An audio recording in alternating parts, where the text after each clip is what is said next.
Well, areas along the lakeshore finally seeing some blue skies after really through most of this day. It's been gloomy. It's been a little on the chilly side, at least compared to average, but thankfully winds are light and we are seeing the blue skies return. So areas along the lakeshore going to see a pretty good sunset for us here. Areas inland, well, you're still lagging behind, but you can see the blue skies on the horizon. Pretty good line of clouds.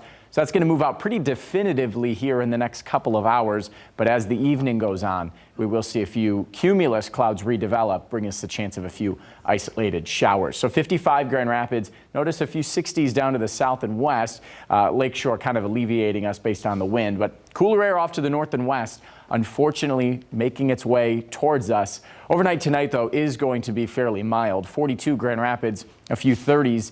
North of 196. So not a terrible night ahead, but we will see an isolated shower move through as well, especially after midnight and east of US 131. Lakeshore won't see a lot of precipitation here this weekend. Winds, Muskegon, Fremont, Big Rapids, 10 to 15 miles per hour. And on the other side of the lakeshore, that's where the sunshine has been. So winds are pretty correlated with that. Much lighter winds under the cloud cover. As for this weekend, not expecting too much for the winds. Going to be out of the west-northwest, 10 to 15. A little breezy in the afternoon as the last push of moisture from the system starts to leave our area. And then through the day on Sunday, as we start to dry out a little more, we may see some gusts pick up to 20 to 25 miles per hour as well. But both days, it's out of the west-northwest, so it means a cooler wind, and those temperatures are going to be only near 50 tomorrow and then in the mid-40s on Sunday. You can see a few isolated pop-up showers between Milwaukee and Chicago. Very, very light, even diminishing over the lakeshore. So again, isolated shower this evening, otherwise clouds clear and then redevelop with the cumulus clouds, which is what's over Wisconsin right now. So you can see this is the moisture. All of that headed our way here this weekend. We do have a lot of rain to our south. This is what's going to lift to the north and bring us a chance for those showers early Saturday morning. So most of it will be focused on Saturday, a few lingering flurries or sprinkles on Sunday. Not going to be a ton on Sunday, just cooler and a little windier.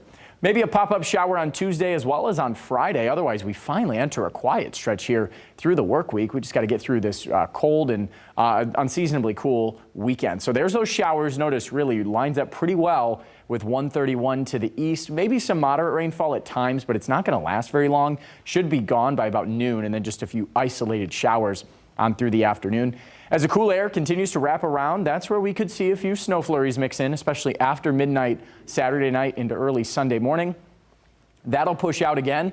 We'll just see a few pop-up showers under mostly cloudy skies. Not going to be widespread accumulations here for the second half of the weekend. But both days, a little on the cooler side, going to be scattered light rain both days, just going to be a little on the dreary end. Monday, things turn the corner, though, back to the 50s for Wednesday into Thursday.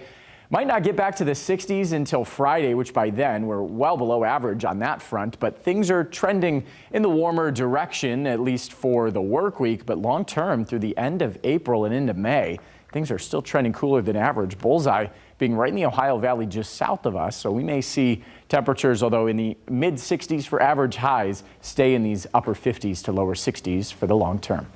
We'll be back with more news and weather after the break.